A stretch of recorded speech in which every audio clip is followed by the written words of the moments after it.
Hey Leute, was geht ab? Hier ist Konsti. Ein kurzer Disclaimer, bevor das Video hier losgeht. Und zwar, ich habe das kommende Video aus Versehen nicht in Vollbild aufgenommen, sondern als Reaction-Ansicht. Und zwar, ja, bin ich nicht im Vollbild zu sehen. Ich bin zu sehen oben rechts in der Ecke und ich bin ganz klein, als würde ich auf was reagieren. Bevor ich das Ganze nochmal aufnehme und das Ganze irgendwie nicht so authentisch ist, habe ich mich entschieden, jetzt einfach im Nachhinein beim Videoschnitt einfach näher reinzuzoomen. Als wäre es eine Reaction, aber so als Highlight von meiner Reaction quasi. Und nicht wundern, dass es jetzt vielleicht ein bisschen unscharf wird. Leider war es einfach nur eine falsche Einstellung. Und somit geht's weiter im Video. Viel Spaß!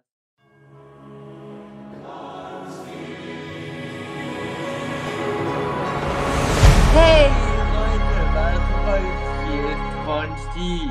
Herzlich willkommen zu meinem neuen Video. Ich hoffe, euch geht's allen gut. Nun, es gibt so Phasen, Leute, da haue ich mal ein Video raus nach dem anderen und bin fast jeden Tag noch live auf YouTube. Aber gibt auch mal so Wochen, wie zum Beispiel diese hier, da denkt man sich so, wo ist der Kerl nur? Ja, ich habe die Woche gar nicht geschafft, mich vor die Kamera zu stellen bisher. Ich hatte doch ein bisschen was zu tun mit der Uni, hatte diese Woche ein bisschen was zu tun, ein bisschen Stress. Aber jetzt bin ich wieder am Start. Und auch wenn ich diese Woche ziemlich viel lernen musste, habe ich trotzdem noch eine Sache mitbekommen, wo ich mir dachte, was geht da ab, bitteschön. Und zwar, ich glaube, einige haben von dieser Sache auch schon gehört und haben sich auch schon drüber Gedanken gemacht und aufgelegt oder sich gefreut oder wie auch immer. Aber auf jeden Fall wollte ich mit euch heute über diese eine Sache sprechen. An diejenigen, die noch gar nicht wissen, worum es sich handeln könnte, haltet euch fest, es wird krass. Und zwar hat diese Woche Microsoft Activision Blizzard gekauft für sage und schreibe 69 Milliarden Dollar. What? Ja, Microsoft, diejenigen, die halt Windows machen und die schon seit paar Jahren, nämlich seit ja nun über 20 Jahren die Xbox herstellen, haben sie gedacht so, wo könnte ich noch ein bisschen was investieren? Wir haben doch jetzt bereits Bethesda gekauft und haben jetzt auch so Marken wie Doom, Elder Scrolls, Fallout. Bald kommt nämlich auch das neueste große Rollenspiel von Bethesda raus, nämlich Starfield. Und ja, ich weiß nicht, ob man dieses Jahr wegen Omikron und die ganzen Viren da, die jetzt in der Luft rumfliegen, am 11.11. noch Karneval oder Fasching feiern kann. Ja, Bethesda hat jetzt auch ein neues Spiel angekündigt, nämlich Starfield, und das kommt am 11.11. raus, so als Alternative. Aber dadurch, dass eben Microsoft ja gerade so in Einkaufslaune ist und Bethesda jetzt auch zu Xbox gehört, kommt Starfield nun auch nicht mehr für die PlayStation 5 raus und war ja eigentlich vorher als Multiplattform gedacht. Ja, und jetzt, diese Woche, einfach ein Paukenschlag, boom, aus dem Nix, kauft sich jetzt Microsoft Activision Blizzard für knapp 70 Milliarden Dollar. So, was geht da ab, bitte? Activision Blizzard war ja letztes Jahr nicht mal gerade dafür bekannt, dass es ja für die positiven Schlagzeilen bekannt war, eher das Gegenteil. Also an alle, die das noch nicht wussten, Activision Blizzard hat ja letztes Jahr echt viele Skandale gehabt. Das gab Berichte über Mobbing und sexuelle Belästigung am Arbeitsplatz und sehr viele Leute haben da ja, sich gegengesprochen und einige haben sich auch von der Firma distanziert und vor allen Dingen auch Fans waren nicht gerade begeistert, weil sie haben ja auch halt echt krass viele IPs, also wie Overwatch, StarCraft, Warcraft.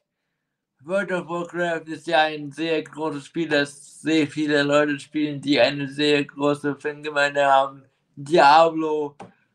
Und ja, es waren Leute, die für viele halt die Helden waren, die ja sehr viele Spiele gemacht haben, die die Welt einfach nur feiert. Und auf einmal heißt es ja, es werden Leute bei uns sexuell belästigt und gemobbt. Sogar ein spielbarer Charakter aus Overwatch, der nach einem Blizzard-Mitarbeiter genannt wurde, der wegen diesen ganzen Vorwürfen auch nicht mehr dort arbeitet, der wurde jetzt vor kurzem auch umbenannt. Und ja, es gab echt viele Vorwürfe und Leute gingen auf die Straßen, haben demonstriert und auch in der Gaming-Branche haben sich einige von ihnen distanziert und es gab auf jeden Fall genügend Sprechstoff letztes Jahr über die Firma. Ich kenne mich jetzt auch nicht so gut mit diesen ganzen Übernahmen aus. Auf jeden Fall habe ich gehört, dass diese ganze Übernahme und diese ganze Akquisition noch mindestens bis 2023 dauern wird, bis komplett alles gemacht wurde, bis das komplett durchgeführt wurde. Und bis dahin soll auf jeden Fall noch der Bobby Kotick noch halt im Amt bleiben. Was dann passiert, weiß man noch nicht so genau. Und das hat auch schon genügend Shitstorm gegeben, weil ja, er ist halt nun mal für diese ganzen Skandale verantwortlich und man hat noch trotzdem vor, ihn dann noch im Amt zu lassen. Ich wollte in diesem Video mit euch eigentlich mal darüber sprechen, was dieser ganze Kauf für die Zukunft von Videospielen bedeutet.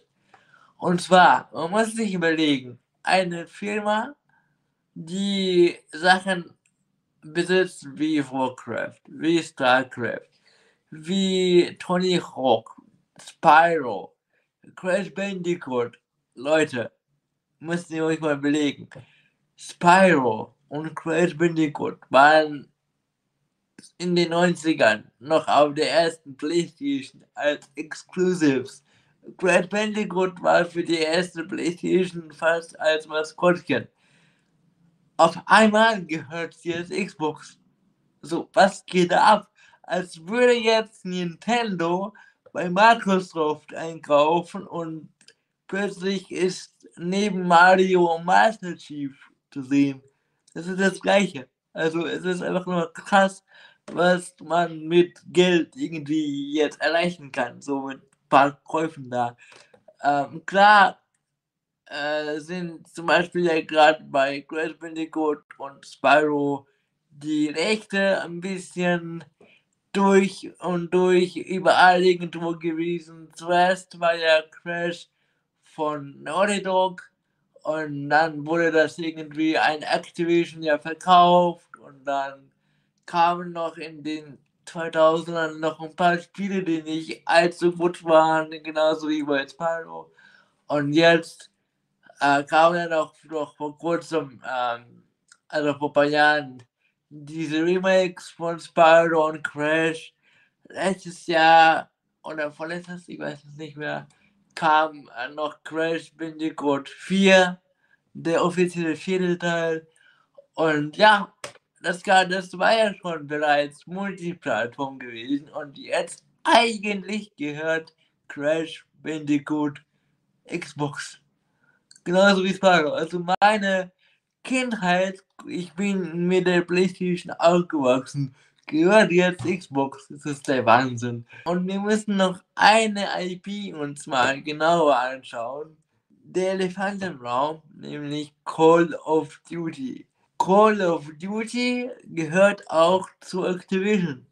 Und wir alle wissen doch, was da abgeht. Es kommt jetzt seit Jahren jährlich raus, haut immer Millionen an Umsatz raus und das gehört jetzt Microsoft. Und jetzt habe ich nämlich die Sorge, dass eventuell einige von diesen IPs jetzt, okay, Sachen wie Warcraft, außer ich hatte mal Warcraft 2 für die PlayStation 1 vor Jahren, gab ja für die PlayStation ja eh nicht, aber das kann sein, dass jetzt vielleicht irgendwie, ja, irgendein World of Warcraft mal für die Xbox kommt oder in Game Pass, kann ja auch mal sein. Auf jeden Fall, was kommt, wissen wir nicht. Phil Spencer, der Chef von Xbox, hat jetzt auch im Interview gesagt, dass man sich auch Mühe geben wird, die Community nicht zu teilen und dass Call of Duty in Zukunft durchaus auch weiterhin auf PlayStation rauskommen könnte oder kommen wird. Was das Ganze aber in weiter Zukunft heißt, ob jetzt auch Call of Duty oder wie ich auch eben meinte, Crash Bandicoot und Spyro jetzt exklusiv auf die Xbox kommen, das ist doch nicht klar. Und das ist auch was ich mir die ganze Zeit auch überlege. Also dieser Kauf, 69 Milliarden Dollar. Jetzt muss man sich mal Nintendo anschauen. Soweit ich weiß, der Marktwert von Nintendo ist gerade so um die 61 Milliarden Dollar. Also Xbox, Microsoft kauft sich Activision Blizzard für mehr Geld als Nintendo wert ist. Gebt euch das mal. Nach dem Kauf musste Sony auch dran glauben und 20 Milliarden Dollar Verlust verzeichnen. Das ist auch krass. Also, das ist auch nicht der erste Kauf von Microsoft. Die haben sich ja zuerst Rare geschnappt, die Entwickler von Banjo und Kazooie und Conker und so. Und dazu gehören auch Battletoads. Battletoads war ein ultra schweres Spiel für die Nintendo. Hatte ich als Kind gespielt, war wirklich krass geil, war schwer. Und davon kam jetzt auch eine neue Fortsetzung, auch nur exklusiv für die Xbox. Bethesda wurde gekauft von Microsoft. Da kam jetzt noch Ende letzten Jahres Deathloop raus. Trotzdem noch für die PS5, weil das war ja noch einfach so im Vertrag. Ich bin nicht sicher, ob das noch später im Nachhinein auch für die Xbox und PC rauskommen wird. Und genauso sieht's aus mit Ghostwire Tokyo, das auch von Bethesda gepublished wird und auch für die PS5 kommt. Ich bin seit der PlayStation 1 dabei. Ich habe jetzt nur nicht die PS5, weil wo soll ich die überhaupt herkriegen? Chipmangel und so. Und ich finde es krass, dass Microsoft jetzt auch so krass in Einkaufslaune ist. Zuerst kaufen sie Rare, die Entwickler von Banjo und Kazooie, Battletoads und viel mehr. Jetzt gibt es auch Battletoads für die Xbox, wo es früher auf der NES war. Auch ein Spiel meiner Kindheit. Dann kaufen sie sich Bethesda. Wow. Und Elder Scrolls 6 kommt vielleicht nur für die Xbox. Und auf jeden Fall kommt auch jetzt Starfield nicht für die PlayStation. Und jetzt kauft sie sich Activision Blizzard. Das ist zu krass.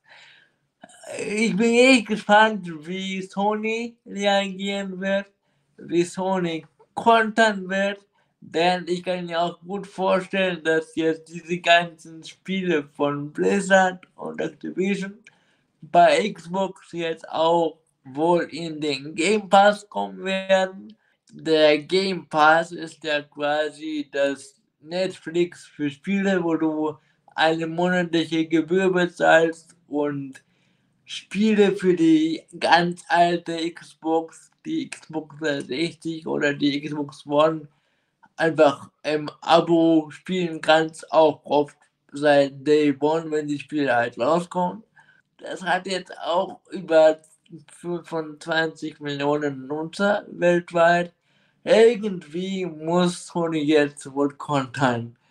Mal gucken. Also natürlich hat Sony immer noch sehr starke IPs wie God of War, Horizon und so. Jetzt muss sich Microsoft nur noch Pokémon kaufen oder meinetwegen ganz Nintendo und dann geht's richtig ab. Ich würde gerne in Zukunft auch weiterhin diese Gaming News machen und auch mal am Thema Xbox und Activision Blizzard bleiben und euch auf dem Holländern halten. Und ja, Leute, ich bin jetzt wieder am Start. Das war eine neue Folge Gaming News mit Konsti. Gerne wieder. Schreibt mir gerne in die Kommentare, ob ihr jetzt auch so baff wart wie ich, als ihr davon erfahren habt mit der Übernahme. Und sagt mir gerne Bescheid, auf was ihr alles spielt. Seid ihr Team PlayStation? Seid ihr Team Xbox? Spielt ihr überhaupt auf Konsolen? Abonniert meinen Kanal und aktiviert die Glocke, um kein neues Video mehr zu verpassen. Schreibt mir gerne in die Kommentare, was ihr über diese ganze Sache denkt. Hat euch das Ganze auch so baff gemacht und konntet ihr es nicht glauben oder habt ihr auch wie ich gedacht, so ist denn jetzt April? Oder habt ihr euch vielleicht sogar gefreut, weil ihr vielleicht auch eine oder einige Xboxen besitzt? Auf jeden Fall lasst gerne ein Like da und schreibt mir in die Kommentare. Lasst uns gerne austauschen. Und wir sehen uns im nächsten Video wieder. Bleibt auf dem Rollenden. Konsti out. Skra! Folgt mir gerne auf Instagram, Facebook, TikTok und Clubhouse. Konsti ist überall. Und werdet Teil vom Konsti-Versum. Marvel war gestern. Ich hoffe, ich sehe euch beim nächsten Video wieder. Bleibt auf dem Rollenden. Konsti out. Skra! Wer Animus feiert, checkt auf jeden Fall auf Konsti ab. Und wer Manuel so feiert, hört einfach seine Musik weiter. Ach, Konsti, muss das jetzt wirklich sein? Nur weil du im Rollstuhl bist oder was? Ich habe keine Zeit für sowas. Wer bin ich? Geduld, sein Vater? Was sagst du? Leute kennen mich. Und so schenkt ihnen meine Stimme Vertrauen. Na gut, also hört alle her, Braturas und Bratinas, Chabos und Chayas, Influencer und A bis Z Promis, sowie Opfers und Lauchs. Tut doch bitte diesem Spasten hier einen Gefallen, tretet dem Konstiversum bei. Wie das geht? Ganz einfach. Abonniert den Kanal und aktiviert die Glocke, lasst einen Daumen nach oben da. Schreibt einen netten Kommentar. Folgt Konsti auf Instagram und anderen Social Media. Teilt dieses Video und schickt es auf WhatsApp all euren Freunden. falls ihr welche habt. Und ganz wichtig, bleibt auf dem Rollenden. Bis zum nächsten Mal. Google-Übersetzer out. Und Konsti lässt grüßen.